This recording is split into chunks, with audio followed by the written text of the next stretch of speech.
ورحمة الله تعالى وبركاته. الحمد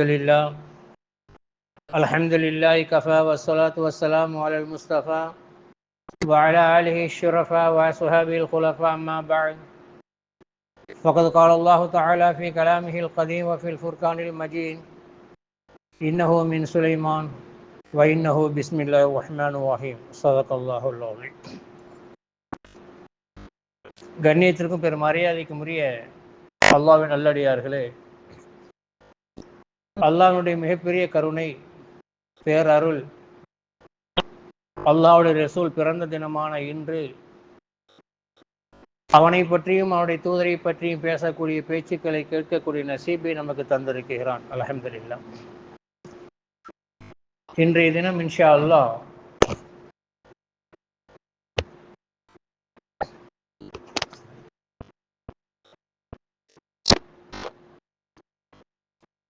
நம்முடைய ஒரு சகோதரர் நீண்ட நாளாக ஒரு கேள்வி கேட்டாங்க. நீண்ட நாள்னா ரொம்ப செம்புதாசிலிருந்து அவங்க நம்மளை ஃபாலோ பண்ணுறாங்க. செம்பா கேட்டாங்க. அதுக்கு இன்ஷா அல்லாஹ் விடை கொடுக்கக்கூடிய ஒரு நேரம். சில விஷயங்களுக்கு ஆதாரத்தோடு தான் பேசணும். சில விஷயங்கள் பார்த்துட்டு கடந்து போயிருப்போம், கண்ணில் படாது. அதுக்கு பின்னால் ஹதீஸ்கள் படும்.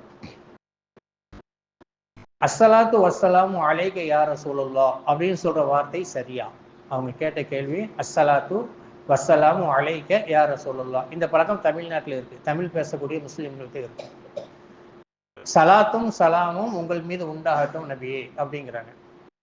சலாத் என்ற வார்த்தை தொழுகையை தானே குறிக்கி, சலவாத்து அப்படிங்கிறதான ரசூலுல்லாஹ்வுடைய சலவாத்தை குறிக்கி அப்படிங்கிறது அவங்க சந்தேகம். இத கிதாபுகளை புரட்டி பார்த்தால் சலாத்து அப்படின்னு சொல்லிட்டோம்னா தொழுகை, சலாத்து வாவ் இல்லாம இருந்தா தொழுகை அப்படின்னு அர்த்தம். சலவாத்து அப்படின்னு சொல்லிட்டோம்னா நபி மீது ஓதக்கூடிய ஒரு வார்த்தை. சலவாத் அப்படிங்கிறது நபி மீது ஓதக்கூடிய ஒரு சொல்லுக்கு.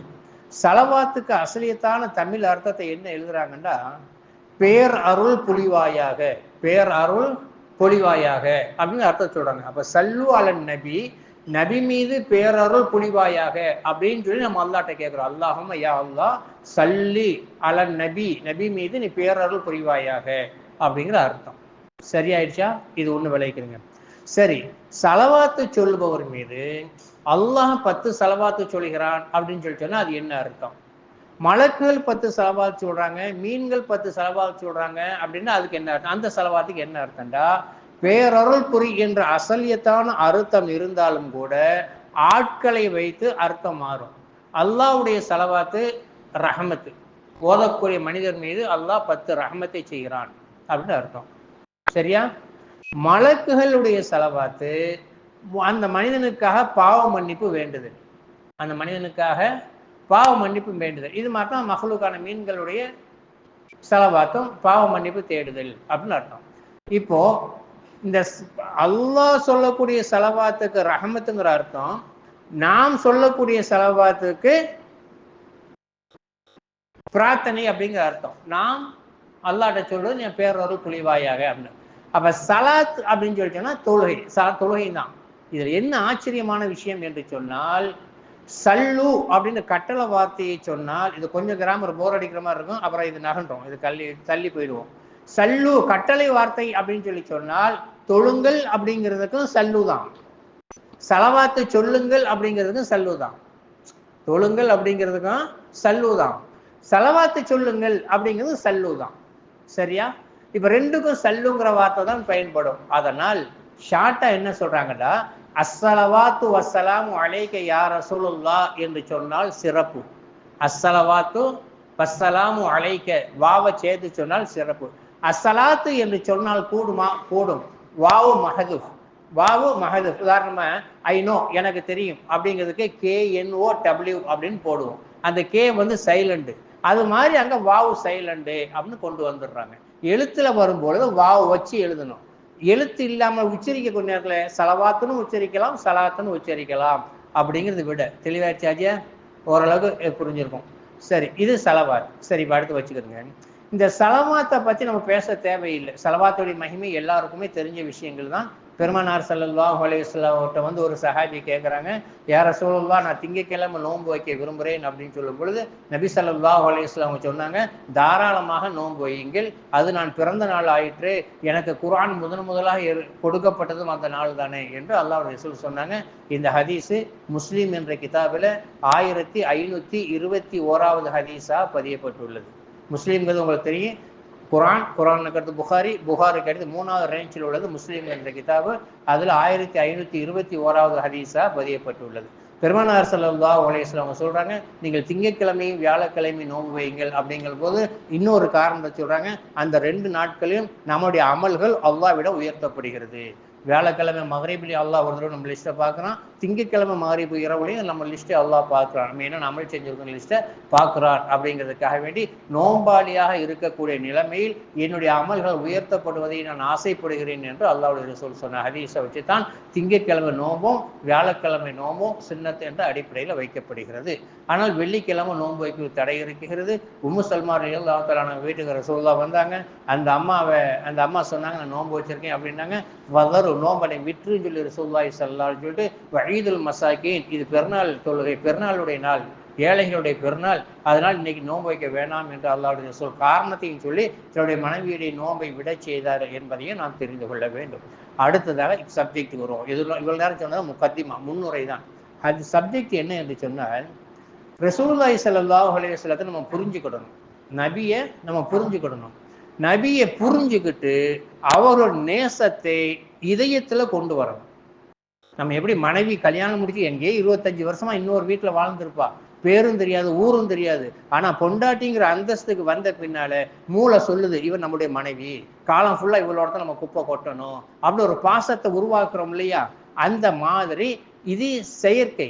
இயற்கையாகவே அல்லாஹ்வுடைய ரசூலுடைய பாசம் நம்முடைய உள்ளத்துல வரணும், இயற்கையா வரணும். காரணம் என்னன்னா, லா யூமினு அஹதுக்கும் ஹத்தா அகூன அஹப்ப இலைஹி மின் வாலிதிஹி வ வலதிஹி வன்னாஸி அஜ்மஈன். நான் ஒரு மனிதரிடத்திலே உண்மையான மூமினாக நீங்கள் இருக்க முடியாது, நான் அவர்களுக்கு பிரியமாகும் வரை. எதுவரை? அவருடைய வீடு வாசல் தோற்றம் துறம் சொந்தம் பந்தம் எல்லோரையும் விட நான் எப்போது உங்களுக்கு பிரியமாகின்றனோ அப்போதுதான் நீங்கள் மூமினாக முடியும் என்று அல்லாஹ்வுடைய ரசூல் சொன்ன ஹதீஸ் காணப்படுகிறது. இந்த ஹதீஸ் இப்னு மாஜா, திருமதி போன்ற கிதாபுல பதியப்பட்டுள்ளது. சரி, இப்போ இந்த ஹதீஸை சொல்லும் பொழுது உமர் ரலியல்லாஹு தஆலா அன்ஹு சபையில இல்லை. உமர் இல்லாத வழக்கம் என்னன்னா, ஒருத்தர் சபைக்கு போவாங்க, இன்னொருத்தர் தொழிலை பார்ப்பாங்க, இன்னொருத்தர் சபைக்கு போவாங்க, இன்னொருத்தர் தொழிலை பார்ப்பாங்க. இப்படி ஒரு கூட்டு வச்சுக்கிடுவாங்க. ஒரு அன்சாரி ஒரு முஹாஜிர் கூட்டு வச்சிருப்பாங்க. அவர் வந்து இரவுல உமர் இல்லாத சொல்றாரு, இன்னைக்கு அல்லாஹ்வுடைய ரசூல் இப்படி சொன்னாங்க. உடனே சுபூ தொழுதுட்டு உமர் ரலியல்லாஹு தஆலா ரசூலுல்லாஹ்ட்ட வந்து கேட்கறாங்க, அல்லாஹ்வுடைய ரசூல் நேத்து இப்படி சொன்னீங்களா அப்படின்னு கேட்டாங்க. பலா நான் சொன்னேன் அப்படின்னு சொல்லும் பொழுது உமர் இல்லாத சொல்றாங்க, நான் முனாஃபிக் அல்ல, நல்லா கவனிங்க, நான் முனாஃபிக் அல்ல, நான் உண்மையான மூமின். ஆனால் என்னுடைய மனைவி மக்களை விட உங்களை நேசிக்கிறேன், என்னுடைய பிள்ளைகளை விட நான் உங்களை நேசிக்கிறேன், என்னுடைய தோட்டத்தை விட நான் உங்களை நேசிக்கிறேன். ஆனால் உங்களுடைய உயிரா என்னுடைய உயிரா என்று வரக்கூடிய நேரத்தில் என்னுடைய உயிருக்கும் முக்கியத்துவம் கொடுப்பேன் போல் தெரிகிறது. அசா அப்படிங்கிற வார்த்தையை பயன்படுத்துறாங்க. அசானா போல் தெரிகிறது, என்னுடைய உயிருக்கு முக்கியத்துவம் கொடுப்பேன் போல் தெரிகிறது என்று சொன்னாங்க. அல்லாஹ்வுடைய ரசூல் யோசிக்கவில்லை. லஸ்த அன்த மூமினா இப்னு கத்தாப், கத்தாபுடைய மகனே, இன்றும் நீங்கள் ஈமானில் முழுமை பெறவில்லை. எப்படி ஹதீஸ்? எந்த உமரை பார்த்து ஷைத்தான் உமர் ஒரு வீதியிலே வருகிறார் என்று சொன்னால் ஷைத்தான் இன்னொரு வீதிக்கு ஓடுகிறான் என்று சொன்னார்கள். எனக்கு பின்னால் யாராவது நபியா தகுதியானவர் என்றால் கத்தாபுடைய மகன் உமரே தகுதியானவர் என்று சொன்னாங்க. எத்தகல்லம் அல்லாஹ் பில் லிசானி உமர், உமருடைய நாவை கொண்டு அல்லாஹ் பேசுகிறான்டாங்க. 19 இடத்துல உமருக்கு சாதகமா வஹி வந்துச்சு ரலியல்லாஹு தஆலா அன்ஹு. அப்படிப்பட்ட உமர் ரலியல்லாஹு தஆலா பார்த்து, உங்களுடைய உயிரை விட என்னுடைய உயிரை நீங்கள் மதிக்கவில்லை என்று சொன்னால் நீங்கள் ஈமானில் முழுமை பெறவில்லை என்று சொன்னார்னா, இதுக்கு மேல அருமையான சகோதரர்கள் உங்களுக்கு ஒரு ஹதீஸை சொல்ல முடியாது. அப்போ அந்த நேசம் என்பது, நபியுடைய நேசம் என்பது எப்படி இருக்கணும்? இயற்கையாகவே நமக்குள்ள வரணும், தானா வரணும். அம்மாவை பத்தி அத்தாவை பத்தி பேசினா என்ன டென்ஷன், என்ன கோபம் வரும். அதே மாதிரி நபியை பத்தி ஒருத்தன் பேசினா, ஒரு கார்ட்டூன் வளைஞ்ச நேரத்துல மவுண்ட் ரோடு என்ன சின்ன பின்னமாச்சு, முஸ்லீம்களுடைய பலமே அன்னைக்கு தான் தெரிஞ்சு. அப்படி நபியை பத்தி பேசினால், எழுதினால், குறை சொன்னால், அப்படி தானும் ஆட்டோமேட்டிக்கா ஈமான் வரணும், பொங்கி வரணும், கோபம் வரணும். அதுக்கு பேர் தான் மூமின். இப்ப நம்மளை நாமே சராசரியா பண்ணிக்கிறோம். ஆனா நீங்க நபியுடைய விஷயத்துல பலதரப்பட்ட கருத்துக்கள் சொன்னாலும் கூட நபி தான். இன்னைக்கு மீலாதும் நபி கவர்மெண்ட்டை பொறுத்தவரைக்கும் மீலாடும் நபின்னு முடிச்சிருவான், அது லீவு நாள் அப்படின்ட்டு. ஆனால் நம்ம அப்படி கடந்து போயிட முடியாது. மீலாது என்று சொன்னால் பிறப்பு, நபின்னா பொதுவான வார்த்தை. நபிங்கிறது யாரும், மூசா நபி, ஈசா நபி, தாவூது நபி, சுலைமான் நபி அப்படின்னு போயிடும். அந்த அலிஃப்லாம் போட்டு அந்நபின்னு சொல்லி சொன்னா முகமது ஸல்லல்லாஹு அலைஹி வஸல்லம் மட்டும்தான். எப்படி கிராமர் அந்நபின்னு போட்டா முகமது ஸல்லல்லாஹு அலைஹி வஸல்லம் மட்டும்தான். மீலாதும் நபி அப்படின்னா முகமது ஸல்லல்லாஹு அலைஹி வஸல்லம் அவர்கள் பிறந்த தினம். சரி, பிறந்த தினத்தை எப்படி முடிவு பண்றீங்க? அவங்க பிறக்கும் போதுதான் நபியா தெரியாத, யாரும் அவங்களை நோக்கலையா, அவங்க கவனிக்கப்படலை, எப்படி பிறந்தாங்க, எப்படி பிறந்தாங்க அப்படிங்கிறது கேள்வி வருதா இல்லையா? பிறந்த தினம் இன்னைக்கு தான் அப்படிங்கிறது எதை வச்சு சொல்றீங்க? கேள்வி வருதா? ஆதாரம் இருக்குது. பெருமானார் ஸல்லல்லாஹு அலைஹி வஸல்லம் அவர்கள் இறந்தது ரபீஉல் அவ்வல் 12, இது கன்ஃபார்மான செய்தி. திங்கக்கிழமை இறந்தாங்க, புதன்கிழமை நைட்டு அவங்க ஒரு ஜனாசா அடக்கப்பட்டுச்சு அப்படிங்கிறது ஹதீஸ்ல, புகாரி முஸ்லிம் தெளிவான ஹதீஸ் காணப்படுது. சரியா? ஆயிஷா சித்திகா அறிவிக்கிறாங்க, மண்வெட்டியினுடைய சத்தத்தை கொண்டுதான் நபி இறந்து விட்டார் என்ற செய்தியை நாங்கள் அறிந்து கொண்டோம். அந்த அளவுக்கு வெளிச்சமே இல்லை, லைட் எரிக்கிறதுக்கு எண்ணெய் இல்லை, அதான் நபியுடைய வாழ்க்கை. ஆனா ஸல்லல்லாஹு அலைஹி சொன்னாங்க, அல்லாஹ் என்னுடைய பிறப்பையும் இறப்பையும் ஒரே நாளில் ஆக்கினான். பிறப்பையும் இறப்பையும் ஒரே நாளில் ஆக்கினான். அப்ப இறந்தது ரபீஉல் அவ்வல் 12, பிறந்தது எப்போ? ரபீஉல் அவ்வல் 12. இதை வச்சுதான் ரபீஉல் அவ்வல் 12 பிறந்த நாள், மீலாதுன் நபி அப்படின்னு சொல்லி கவர்மெண்ட் லீவ் விடுற அளவுக்கு முக்கியத்துவம் பெற்றிருக்கிறது. சரி, இந்த நாள்ல முஸ்லீம்கள் ஓரளவுக்கு ஒரு மகிழ்ச்சியா இருக்கக்கூடிய நாள் தான் பெருநாள். 2 பெருநாளுக்கு அடுத்து மீலாதுல ஒரு மகிழ்ச்சியா கொண்டாடக்கூடிய நாள் தான். ஆனா அந்த கொண்டாட்டம் என்பது எப்படி இருக்கணும் என்று கேட்டால், நபியுடைய முஹப்பத் அதிகமாக வேண்டும், நபி மீது அதிகமான ஸலவாத் ஓத வேண்டும். எவ்வளவு முடியுமோ அவ்வளவு ஸலவாத் ஓதணும். ஸலவாத்துக்குரிய சிறப்புகள் அதாவது எப்படி சொல்றது அப்படின்னு கேட்டா, ஹாரூன் ரஷீத் பாஷா வரலாறை பார்த்தா உள்ள ஸலவாத்து குறுக்க வரும், உமையா ரலியல்லாஹு தஆலா அன்ஹுவுடைய வரலாற்றுக்குள்ள ஒரு ஸலவாத்து குறுக்க வரும். இப்படி நிறைய பேர் ஸலவாத்துக்கு முக்கியத்துவம் கொடுத்து வாழ்ந்த பெரிய பெரிய ஆட்கள் இருக்கிறாங்க. அதனால நான் ஏற்கனவே சொன்னேன், குறைஞ்சது நம்மளால் எவ்வளவு முடியுமோ ஒரு 100 ஸலவாத்தாவது ஓதணும் அப்படிங்கிற ஒரு வைராக்கியத்தை கொண்டு, அப்பதான் வேற எப்படி முஹப்பத்தை வெளிப்படுத்த முடியும்? சரி, ஏன் அப்படிங்கிறதுக்கு ஆதாரத்தை பார்ப்போம். ஒரு பெண்மணி ஸல்லல்லாஹு அலைஹி வஸல்லம் இடத்துல வர்றாங்க, யார சொல்லலாம், எனக்கு காக்கா வலிப்பு இருக்கு அப்படின்னு சொல்றாங்க. இது எல்லாமே ஆதாரம் இருக்கு, நம்பர் வேண்டாம் தந்துருவேன். இப்ப நான் இன்னைக்கு பயான்ல சொல்ல போற எல்லா விஷயங்களும், எனக்கு காக்கா வலிப்பு இருக்கு, எனக்கு காக்கா வலிப்புக்காக வேண்டி போறதுக்கு துவா செய்யுங்க அப்படின்னாங்க. ரசூல் ஸல்லல்லாஹு அலைஹி வஸல்லம் சொல்றாங்க, நீ இந்த வலிப்பை பொறுத்து கொண்டாய் என்று சொன்னால் உனக்கு சொர்க்கம் கிடைக்கும், பரவாயில்லையான்னு கேட்டாங்க. சொர்க்கமா? பரவாயில்லை, எனக்கு வலிப்புக்காக நீங்க துவா செய்ய வேணாம், வலிப்பு இருந்துட்டு போகுது அப்படின்னு சொல்லி நம்ம சொல்றாங்க. நல்ல ஹைட்டு, நீக்குற அடிமை. இந்த ஹதீஸ் அறிவிக்கக்கூடியவங்க அப்துல்லா இப்னு உமர் அறிவிக்கிறாங்க. அந்த அம்மா சொல்றாங்க, எனக்கு காக்கா வலிப்பு ஏற்பட்ட என்னுடைய ஆடை மேல வந்துருது, கணுங்காலுக்கு மேல முழங்காலுக்கு ஆடை விலகிடுது, ஆடை விலகாம இருக்கிறதுக்கு துவா செய்யுங்க. என்ன நோயா நொடியா? எவ்வளவு அந்த அம்மா பாரு, நான் பொம்பளை பிள்ளையா இருக்கிறேன், ஆடை மேல வந்தா எனக்கு சங்கடமா இருக்குது, ஆடை மேல வராம இருக்கிறதுக்கு துவா செய்யுங்க. சொர்க்கம் கிடைக்கணும்னு இந்த நோய்க்காக நீங்க துவா செய்ய வேணாம், அந்த நோய் இருந்துட்டு போகுதுன்ட்டாங்க. ஆடை வேலை வராமல் அல்லாஹ்வுடைய ரசூல் சொன்னாங்க, இந்த அம்மாவுடைய அவுரத்தை அல்லாஹ் நீ பாதுகாப்பாயாக. அதோட அந்த அம்மா போயிட்டாங்க சபையிலிருந்து. இந்த நிகழ்ச்சி, இந்த இதுதான் ரசூலுல்லாஹ்வுக்கு அந்த அம்மாவுக்கு நடந்த உரையாடல். அந்த அம்மா போயிட்டாங்க. உமர் ரலியல்லாஹு தஆலா அன்ஹுடைய காலத்துல அப்துல்லா இப்னு உமர் அறிவிக்க, அவங்க தானே உமர்ல அந்த மகன் தான், அவங்க சொல்றாங்க, நான் என்னுடைய சில நண்பர்களோடு தவாஃப் செய்து கொண்டிருந்தேன், அப்போது எனக்கு முன்னால் அந்த பெண்மணி தவாஃப் செய்து கொண்டு இருந்தார்கள். அந்த பெண்மணி தவாஃப் செய்து கொண்டிருந்தார்கள். நான் அருகில் போய் சலாம் சொல்லிவிட்டு அவர்கள் கேட்டேன், மாக்கான பதனுக்கு எல்லாம், இப்போது உங்களுடைய உடல்நிலை எப்படி இருக்கிறது என்று கேட்டேன். அவங்க நான் யாருன்னு புரிஞ்சுக்கிட்டாங்க. அவங்க சொன்னாங்க, இப்ப நீ என் அருமை மகனே, எப்போது பெருமானார் ஸல்லல்லாஹு அலைஹி வஸல்லம் அவர்கள் எனக்காக வேண்டி துஆ செய்தார்களோ அன்றிலிருந்து வலிப்பு வரும், ஆனால் என்னுடைய ஆடை ஒரு இன்ச்சு கூட மேல போகாது, என்னுடைய கண்கால் கூட எனக்கு தெரியாது, மற்ற ஆண்கள் பார்க்காத அளவுக்கு அல்லாஹ் என்னை பாதுகாத்து விட்டான் என்று சொன்னார்கள். இது நபியுடைய துவா. ஒரு பெண்மணி, இது முடிஞ்சு ரசூலுல்லாஹ்ட்ட வர்றாங்க. ஒரு கிராமத்துக்கு போயிருந்த ரசூல் ஸல்லல்லாஹு அலைஹி காலத்துல 29 யுத்தங்கள் நடந்துச்சு.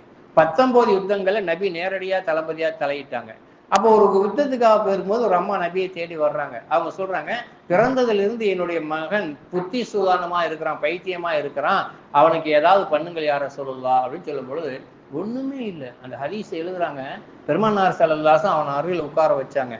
உட்கார வச்சுட்டு சொன்னாங்க, யா மஜ்னூன், பைத்தியமே, ஆனா முஹம்மது ரசூலுல்லாஹ், ஆனா அகூல் லக ஃபஹ்ருஜ் மின்ஹு, இதான் வார்த்தை, ஹதீஸுடைய வார்த்தை இதான். பக்கத்துல உட்கார சொல்றாங்க, பைத்தியமே, நான் அல்லாஹ்வுடைய ரசூல் முஹம்மது ஸல்லல்லாஹு அலைஹி வஸல்லம், ஃபஹ்ருஜ் மின்ஹு, அவன்கிட்ட இருந்து நீ போயிடு, வெளியாயிடு அப்படின்னு சொன்னாங்க. அவ்வளவுதான், நல்லா ஆயிட்டான். இதே மாதிரிதான் பிற்காலத்துல அந்த அம்மாவை பார்த்து கேட்கக்கூடிய நேரத்துல, எப்போது ரசூலுல்லாஹினுடைய மகனுக்கு பைத்தியத்தை பார்த்து வெளியேறு என்று சொன்னார்களோ அப்போது போனதுதான், மீண்டும் லா யர்ஜி, திரும்ப வரவே இல்லை அப்படின்னு சொன்னாங்க. இது ரெண்டாவது. இது ரெண்டாவது. பிலால் ரலியல்லாஹு தஆலா அன்ஹு அவங்க பசியின் காரணமாக வாசல்ல படுத்துக்கிறாங்க. போறவங்க எல்லாம் கழுத்துல மிதிச்சுட்டு போறாங்க. அப்ப எந்திரிச்சு அபூபக்கர் சித்திக் தான் சலாம் சொல்றாங்க. யாரு? பிலால் அபூபக்கர் சலாம் சொல்றாங்க. நோக்கம் சலாம் சொல்வது அல்ல. நம்முடைய அந்த பலகீனத்தை பார்த்து, குரலுடைய பலகீனத்தை பார்த்து, என்ன அபூபக்கர், என்ன பிலாலை சாப்பிட்டு ரொம்ப நாளாச்சா, வாங்க வீட்டுக்கு போய் சாப்பிடுவோம் அப்படின்னு கூப்பிடுவாருங்கிற எண்ணத்துல அஸ்ஸலாமு அலைக்கும்ட்டாங்க. அவங்க வலைக்கம் சொல்லி கடந்து போயிட்டாங்க. பின்னால உமர் வந்தாங்க. உமர்த்தையும் அதே எண்ணத்துல சலாம் சொன்னாங்க. உமர் கடந்து போயிட்டாங்க. பெருமானார் ஸல்லல்லாஹு அலைஹி வஸல்லம் அபூபக்கர் நோக்கி, பிலாலை நோக்கி வந்தாங்க. என்ன பிலால், உங்க ரெண்டு பேருமே, அவங்க ரெண்டு பேருமே உங்க சலாத்தினுடைய அர்த்தத்தை புரிஞ்சுக்கலையான்னு கேட்டாங்க. எப்படி? அவங்க ரெண்டு பேருமே உங்க சலாத்துடைய அர்த்தத்தை புரிஞ்சுக்கலையா அப்படின்னு சொல்லி கேட்டாங்க. இல்ல ரசூலுல்லாஹ் அப்படின்னு சொல்லும் பொழுது பெருமானார் ஸல்லல்லாஹு அலைஹி வஸல்லம் சொல்றாங்க, கேட்டாங்க, அல்ல அன்து மின் ஜூஇக, பசியிலியா இருக்கிறீங்க அப்படின்னு கேட்டாங்க. ஆமா அப்படின்னு சொன்னா, வாங்க போங்கன்றாங்க. ஒரு ஆயிஷா அம்மாட்ட ஏதாவது குடிக்க கொடு அப்படின்னாங்க. ஆயிஷா அம்மா உள்ள இருந்து ஒரு கிளாஸை நீட்டினாங்க. அதுல 3/4 டம்ளர் பால் இருந்துச்சு. அந்த ஹதீஸ் அறிவிக்கிறவங்க அபூ ஹுரைரா தான் அறிவிக்கிறாங்க. அந்த பாலை பார்த்தோன்னு எனக்கு ஏற்பட்ட சந்தோஷத்துக்கு அளவே கிடையாது அப்படின்ட்டாங்க. உடனே ஸல்லல்லாஹு பாலை வாங்கி வச்சுக்கிட்டு பிலால்கிட்ட சொன்னாங்க, எத்தனை பேர் இருக்காங்க திண்ணை தோழர்கள், கூப்பிடுங்கன்னாங்க. அப்படி அந்த அண்ணா நின்று பார்த்தா 60 பேருக்கு மேல, மொத்தம் 72 பேர், 60 பேருக்கு மேல இருந்தாங்க. அப்போ நின்ற உடனே ஸல்லல்லாஹு எல்லாரையும் கூப்பிடுங்க அப்படின்னாங்க. எல்லாரையும் கூப்பிடுங்க அப்படின்னாங்க. எனக்கு அவங்க ஒரு இடையில அறிவிக்கிறாங்க. என்ன சொல்றாங்க, எனக்கு சோர்ந்து போச்சு, மன சோர்ந்து போச்சு. 3/4 கிளாஸ் காலை வச்சுக்கிட்டு எப்படி 60 பேர் குடிக்கிறது அப்படின்னு. பிலால் கையில கொடுத்துட்டு, அவங்களுக்கு கொடுங்க, அவங்களுக்கு கொடுங்க, அவங்களுக்கு கொடுங்க அப்படின்னாங்க. எல்லாரும் கொடுத்து முடிச்சாச்சு. எல்லாரும் குடிச்சு முடிச்சாச்சு. கடைசியில நானும் அல்லாஹ்வுடைய ரசூலும் இருந்தோம். பெருமானார் ஸல்லல்லாஹு என் கையில தந்து ஃபஷ்ரிப் பிலாலே குடிங்கன்னாங்க. நான் குடிச்சேன். ரசூலுக்கு வேணுமேன்னு பயந்து குடிச்சேன். இன்னும் குடிங்கன்னாங்க, குடிச்சேன். இன்னும் குடிங்கன்னாங்க, குடிச்சேன். 3 முறை குடிச்சு வயிறு முட்டிடுச்சு. இதுக்கு மேல எனக்கு குடிக்க முடியாது யார் ரசூலுல்லாஹ்னு சொன்னோன்னே ஸல்லல்லாஹு அலைஹி வஸல்லம் அந்த கிளாஸை வாங்கி பார்த்தாங்க. பாலாவா இருந்தது. தான் குடித்து விட்டு மீதத்தை தன்னுடைய மனைவி ஆயிஷா அம்மாவிடம் கொடுத்தார்கள் என்ற ஹதீஸை காணப்படுகிறது. இப்படிதான் நபியுடைய ஒரு முகத்தை பார்த்து முடிவு பண்ணக்கூடாது. என்ன நினைச்சாங்களோ அதை எல்லாம் அல்லாஹ் ரசூலுல்லாஹ்க்கு கொடுத்தான். அப்படி இருந்து இந்த துனியாவை அவங்க விரும்பல. துனியா விரும்பினா முழு தங்கத்தால வீடு கட்டி வாழ்ந்திருப்பாங்க, வெள்ளியால வாசல் படி வச்சிருந்திருப்பாங்க, பெரு வாழ்க்கை வாழ்ந்திருப்பாங்க. ஆனால் அல்லாஹ்வுடைய ரசூல் ஆখিরাத்தை விரும்பினாங்க. அப்படிப்பட்ட ரசூலை நேசிப்பது நம் மீது கடமை இல்லையா? சொல்லுங்க பாப்போம். நம்ம மீது கடமையா, கடமை இல்லையா? வாழ்க்கை முழுவதும் தன்னுடைய குடும்பம்லாம் ரசூல் நினைக்கல. கடைசி வார்த்தை பேசின வார்த்தை என்ன? உம்மத்தியா ஸலாத். ரசூலுல்லாஹ் கடைசியில பேசினது உம்மத்தியா ஸலாத். ஆயிஷா அம்மா அறிவிக்கிறாங்க, என்னுடைய தொண்டைக்கு நெஞ்சுக்கும் இடையில நபியுடைய ரூஹ் போயது. நபி ஸல்லல்லாஹு அலைஹி வஸல்லம் என்ன சொல்றாங்கன்னு குனிந்து கேட்டேன். என்னுடைய உம்மத்தே, என்னுடைய சமுதாயமே, தொழுகையை கடைபிடிங்கள். இதான் ரசூலுல்லாஹ் சொன்ன கடைசி வார்த்தை. ஆயிஷா அம்மா சொல்றாங்க, நபியை பார்க்கறதுக்கு என்னுடைய சகோதரன் அப்துல் ரஹ்மான் வந்திருந்தான். அவனை நபி அவர்கள் கூறுண்டிய 2 தடவை பார்த்தாங்க. நான் விளங்கி கொண்டேன். அவனுடைய ஜோபுக்குள்ள ஒரு மிஸ்வாக்குடைய குச்சி இருந்துச்சு. நான் மிஸ்வாக்குடைய குச்சி வேணுமா என்று கேட்டேன். ஆம் என்று தலையசைத்தார்கள். நான் என்னுடைய சகோதரனிலிருந்து அந்த மிஸ்வாக்கை வாங்கி என்னுடைய பற்களால் மெண்டு பெருமானார் ஸல்லல்லாஹு அலைஹி வஸல்லத்துக்கு பல் துலக்கி விட்டேன் என்றுங்கிறாங்க. ரசூலுல்லாஹ் கடைசியில செஞ்சது மிஸ்வாக், செயல்ல பேசியது உம்மத், என்னுடைய உம்மத். இப்படிப்பட்ட ரசூலுல்லாஹ் நேசிக்காம நம்ம யாரை நேசிக்க போறோம்? இதெல்லாம் விட்டுருங்க. அடுத்து இந்த தொடர்பு இருக்குல்ல, உம்மத்து நபி அப்படிங்கிற தொடர்பு இருக்குல்ல, கணவன் மனைவிங்கிற தொடர்பு எது வரைக்கும் இருக்கும்? மௌத்து வரைக்கும். இளம் வயசுல மௌத்தானா அந்த பிள்ளை இன்னொருத்தனுக்கு பொண்டாட்டியா மாறிடும். இளம் வயசுல மௌத்தாயிட்டா அந்த பிள்ளை இன்னொருத்தனுக்கு பொண்டாட்டியா மாறிடும். அப்ப என்னுடைய மனைவி நீ சொல்லுவேன், இன்னொருத்தன் இது என்னுடைய மனைவின்னு சொல்லுவான் நாளைக்கு மஹ்ஷர்ல. அது 2 பேருக்குமே உண்மைதான். 2 பேருக்கு மனைவியா வாழ்ந்தவதான். அப்படி அந்த நேரம் அந்த தொடர்பு தான். பிள்ளைங்க மௌத்து வரைக்கும் தான், பெத்தவங்க மௌத்து வரைக்கும் தான். நபியுடைய உறவு மௌத்து வரைக்கும் இல்லை. அது அப்படியே கண்டினியூ ஆகிட்டே இருக்கும். நம்முடைய ஆத்மா எப்போ எல்லாம் இருக்குகிறதோ, ஆத்மாவுக்கு அழிவு இல்லாத மாதிரி நபிக்கும் நமக்கும் உள்ள தொடர்புகள் அழியாது. நல்லா ஞாபகம் வச்சுக்கிடுங்க. சரி, மௌத்தான பின்பு முதல்ல யாரை பார்ப்பீங்க? மௌத்தான பின்பு யாரை முதல்ல? மகிஷர்ல தான் பொண்டாட்டி பிள்ளைங்க வருவாங்க, அத்தா அம்மா வருவாங்க, இவங்க தான் எங்க அத்தா, இவங்க தான் எங்க அம்மான்ற அப்புறம் பார்த்துக்கலாம். கபூர்ல வச்சே ரசூல்லாவை தான் பார்ப்போம். கபூர்ல வச்சே நபியைத்தான் பார்ப்போம். நல்ல தாடி இல்லாம வலுவலுன்னு மௌத்தாய் ரசூல் முன்னால உட்கார்ந்து ரொம்ப சந்தோஷப்படுவாங்க. நபி வலுவலுன்னு சேவை பண்ணிட்டு போய் உட்கார்ந்து ரசூல் முன்னால உட்கார்ந்தா வலுவலுன்னு ரொம்ப சந்தோஷப்படுவாங்க. யோசனை பண்ணி பாருங்க. இங்க இருக்கிற ஒரு சிஎம் பார்க்கணும், ஒரு மினிஸ்டரை பார்க்கணும், அவங்க அதுக்குன்னு புது சட்டை வாங்குறாங்க, அதுக்குன்னே ஒரு ட்ரெஸ்ஸு, அதுக்குன்னு ஒரு கோட் ஷூட்டு இல்லையா? நபியை பார்க்கும்போது எப்படி இருக்கணும்? நபி எப்படி நம்ம முகத்தை விரும்புனாங்களோ அப்படி இருக்கணும். இதுதான் நபியுடைய நேசத்தை காட்டுறது. நபியுடைய நேசத்தை காட்டினா அவங்க எப்படி விரும்புனாங்களோ அப்படி தாடியோட மௌத்தாகணும். மௌத்தாகும் போது தாடி இருக்கணும். அப்படியே தான் நிலைமையில் நம்ம எழுப்பப்படுவோம். அது ஒரு மிகப்பெரிய ஒரு சுன்னத்து. அப்போ கேட்பாங்க, ஒமா தல்லோ நபி ஹாதர் ரஜில், இந்த மனிதரை பற்றி நீங்கள் என்ன நினைக்கிறீங்க அப்படின்னு கேட்பாங்க. நம்ம இந்த உடல்ல ரசூல் மீது பிரியம் இருந்து செலவாத்தை சொல்லி நம்ம சொல்லுவோம், ஹாதா சையது ஹபீபுனா மௌலானா, இவருடைய எங்களுடைய தலைவர் முகமது ஸல்லல்லாஹு அலைஹி வஸல்லம், எங்களுடைய நபி, எங்களுடைய ரசூல் என்ற தானே ஆட்டோமேட்டிக்காக வாய் வரும். இல்லைண்டா மக்கள் என்ன பேசுனாங்களோ அதைத்தான் நான் பேசினேன் அப்படின்னு கடந்து போயிடுவாங்க. ரசூலை பத்தி மண் ரப்புக்கு, உன்னுடைய ரப்பு யாருன்னு கேள்விக்கு பதில் வரணும் என்று சொன்னால், ரசூலை பத்தி இவங்க என்னுடைய நபி என்று வரணும் என்று சொன்னால், நாம் இந்த உலகத்தில் தொழுகையாளிகளாக மோமின்களாக தாடி வச்சு நபியுடைய சுண்ணத்தை பேணக்கூடியவர்களாக வாழணும். ஒரு செய்தியை மட்டும் சொல்லி முடிச்சிடுறேன். சொன்ன செய்தி தான் ஒவ்வொரு வருஷமும் அதை நினைவுபடுத்திக்கிட்டே இருக்கணும். ஏன்னா நம்ம மக்கள் மறந்துடுவாங்கிறதுக்காக வேண்டி சொல்றேன். பெருமானார் ஸல்லல்லாஹு அலைஹி வஸல்லம் ரொம்ப உலகத்துல நேசித்தது மனைவிகளை விட ஃபாத்திமா ரலியல்லாஹு தஆலா அன்ஹா தான். ஸல்லல்லாஹு அலைஹி வஸல்லம் மகள்னு சொல்லவே மாட்டாங்க, ஒருபோது மகள்னு சொல்லவே மாட்டாங்க. என்னுடைய ஈரல் கொழுந்து, என்னுடைய கல்புன்னு தான் சொல்லுவாங்க. என்னுடைய ஈரல் கொழுந்து ஃபாத்திமான்னு தான் சொல்லுவாங்க. மகளை பற்றி குறிப்பிடும் போது என்னுடைய ஈரல் கொழுந்துன்னு தான் சொல்லுவாங்க. இந்த அம்மா வீட்டுக்கு வந்திருக்காங்க. அலி ரலியல்லாஹு வீட்டுக்கு இல்லை. ஹசன் ஹுசைன் விளையாண்டுட்டு இருக்காங்க. ஹுசைன் ரலியல்லாஹு கழுத்தை பிடிச்சி விளையாடுறாங்க. ஹசன் ரலியல்லாஹு மடியில் படுத்துருக்குறாங்க.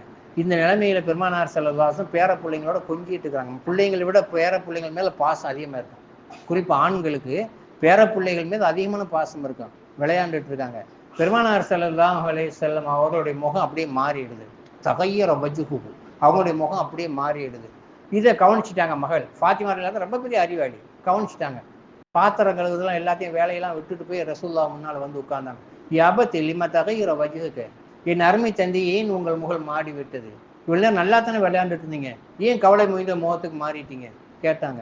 அவங்க சொன்னாங்க, இல்லைம்மா விட்டுருவோம் அப்படின்னாங்க. திரும்ப அந்த அம்மா வற்புறுத்தினோன்னு ஸல்லல்லாஹு அலைஹி வஸல்லம் வழக்கம் 3 முறை மறுப்பாங்க, 4வது முறை மறுக்க மாட்டாங்க.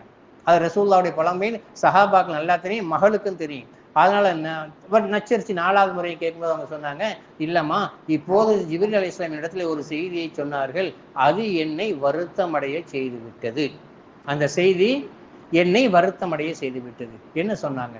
அவங்க சொல்றாங்க, இதே ஹசன் ரலியல்லாஹு தஆலா மடியில் எப்படி படுத்திருக்கிறாரோ அதே போன்று விஷம் வைத்து கொல்லப்படுவார் என்ற செய்தியும், ஹுசைன் ரலியல்லாஹு தஆலா தலை துண்டாக்கப்பட்டு ஷஹீதாக்கப்படுவார் என்ற செய்தியும் ஜிப்ரீல் அலைஹிஸ்ஸலாத்து வஸ்ஸலாம் அவர்கள் எனக்கு முன்னறிவிப்பு செய்தார்கள். சொல்றது யாருங்க? தாத்தா. சொல்றது யார்கிட்ட? பெத்த தாய்கிட்ட. அப்படி சிச்சுவேஷனை யோசனை பண்ணி பாருங்க, அது எப்படி இருக்கும்? ஃபாத்திமா அவர்கள் பிள்ளைங்க 2 பேரும் இறந்துருவாங்களாம் அப்படின்னு சொன்னா எப்படி இருக்கும்? ஒரு கனவு கொண்டு சொன்னால என்ன அது பேசுறீங்கன்னு கோவப்படுறாங்க இல்லையா? அந்த அம்மா சொன்னாங்க, யாபத், என் அருமை தந்தையவர்களே, உங்களிடத்தில் அல்லாஹ் ரத்துங்கிற ஒரு அதிகாரத்தை வச்சிருக்கிறான். எல்லா நபிமார்களுக்கும் அல்லாஹ் கொடுத்தது தான். அந்த அதிகாரத்தை இதுவரைக்கும் நீங்கள் பயன்படுத்தவில்லை. மூசா அலைஹிஸ்ஸலாம் நைல் நதியை பிளக்கிறதுக்கும், இப்ராஹிம் அலைஹிஸ்ஸலாம் நெருப்பை குளிர்ச்சியாக்குவதற்கும், அய்யூப் நபி அலைஹிஸ்ஸலாம் தன்னுடைய நோயை போக்குவதற்கும், யூனுஸ் அலைஹிஸ்ஸலாம் மீன் வைத்து வந்து வெளியே வர்றதுக்கும், ஈசா அலைஹிஸ்ஸலாம் விண்ணுக்கு போறதுக்கும், ஜக்கரியா அலைஹிஸ்ஸலாம் ஒரு குழந்தைக்காக வேண்டி, நூஹ் அலைஹிஸ்ஸலாம் கப்பலுக்காக வேண்டி எல்லாரும் பயன்படுத்திட்டாங்க.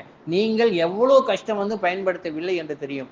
அந்த துவாவை பயன்படுத்தி என்னுடைய 2 பிள்ளைகளுடைய ஆயுளுக்காக நீங்கள் துவா செய்யுங்கள். அந்த அம்மா கேட்டாங்க. நியாயம் தானே, பெத்த தாய் தானே, பெத்த தாய் தந்தைகிட்ட கேட்குற ஒரு ரிக்வஸ்ட் தானே. அவங்க கேட்குறாங்க, அந்த துவாவை பயன்படுத்தி எனக்கு என் பிள்ளைங்களோட நீண்ட ஆயுஷ்காக துவா செய்யுங்க. இப்படி என் பிள்ளைங்க மவுத்தாகக்கூடாது, இளம் வயசுல இப்படி என்னுடைய பிள்ளைகள் மவுத்தாகக்கூடாது அப்படின்னு சொல்லி அந்த அம்மா சொன்னோன்னு ஸல்லல்லாஹு அமைதியாக இருந்துட்டு சொன்னாங்க, இல்லம்மா, அந்த துவாவை என்னால் பயன்படுத்த முடியாது. அந்த துவாவை என்னால் பயன்படுத்த முடியாது. ஏன்? பிமா யா அபத்தி, ஏன் உங்களால் பயன்படுத்த முடியாது? பெருமானார் ஸல்லல்லாஹு அலைஹி சொல்றாங்க, என்னை நபியா அனுப்பி அல்லாஹ் மீது சத்தியமாக நான் அந்த துவாவை என்னுடைய உம்மத்துக்காக வைத்திருக்கிறேன். என்னுடைய உம்மத்தில் ஒரே ஒருவன் நரகத்தில் இருக்கிறான் என்று எனக்கு தெரிய வந்தால் அந்த துவாவை பயன்படுத்தி தான் அவனுடைய கையை பிடித்து நான் சொர்க்கத்திற்கு அழைத்து செல்ல முடியும் என்று அல்லாஹ்வுடைய ரசூல் சொன்னாங்க. இப்ப சொல்லுங்க என் அருமையான சகோதரர்களே, இந்த நபியை நேசிக்காமல் நம்ம யாரை நேசிக்க போகிறோம்? பேர பிள்ளைங்க கேட்கறது, பெத்த மகள் தன்னுடைய ஈரல் துண்டு கேட்குது ஒரு கேள்வியை, அந்த இதை நிறைவேற்ற முடியாமல் என்னுடைய சமுதாயம் வரும், என்னுடைய உம்மத்து வரும், என்னுடைய உம்மத்து நரகத்திற்கு சென்று விடக் கூடாது, அவர்களை மீட்டெடுப்பதற்காக அந்த துவாவை நான் பாதுகாத்து வைத்திருக்கேன் என்று சொன்ன நபியை நேசிக்காமல் வேற யாரை நாம் நேசிக்க போகிறோம்? சொல்லுங்க பார்ப்போம். வேற யார் நேசிக்க போறோம்? கடைசி காலத்திலையும் நபி தான், உம்மத்து தான். ஆரம்பத்திலையும் உம்மத்து தான். பேச்செல்லாம் நபிக்கு, சிந்தனையெல்லாம் என்னுடைய உம்மத்து தான். இப்படிப்பட்ட வாழ்ந்த உம்மத்து நம்முடைய கடைசி வரைக்கும் லைஃப்ல சொர்க்கத்து வரைக்கும் வரக்கூடிய ஒரு உம்மத்து. நாளை நபியோடு இருக்க நமக்கு ஆசை இல்லையா? நபியை பார்க்கணும் என்ற ஆசை இல்லையா? அப்படி ஆசை இருந்தால், நபியுடைய ஷஃபாத் நமக்கு கிடைக்க வேண்டும் என்ற நிலைமையில் நாம் இருந்தால், நபியோட உறவாட வேண்டும், ஜன்னத்துல் ஃபிர்தௌஸில் பின்னி பிணைந்து வாழ வேண்டும் என்ற ஆசை இருந்தால் அதிகமாக செலவாத்து ஓதுங்க, தாடியை வைங்க, சுண்ணத்தை பேணுங்க. அதிகமான சுண்ணத்தை பேணாமல் அல்லாவை போய் அடைய முடியாது. நபியை தொட்டு தான் அல்லாவை போய் தொடணும். எந்த அளவுக்கு சுண்ணத்தை பேணுறீங்களோ அந்த அளவுக்கு உயர்வான அந்தஸ்து கிடைக்கும் என்பதை மட்டும் மெயின்ல வைத்துக் கொள்ளுங்கள். அல்லாஹ் நாடினால் மேலும் நபியை பற்றி பேசுவோம். வாஹிர் தாவான் அல்ஹம்துலில்லாஹி ரப்பில் ஆலமீன். அஸ்ஸலாம்.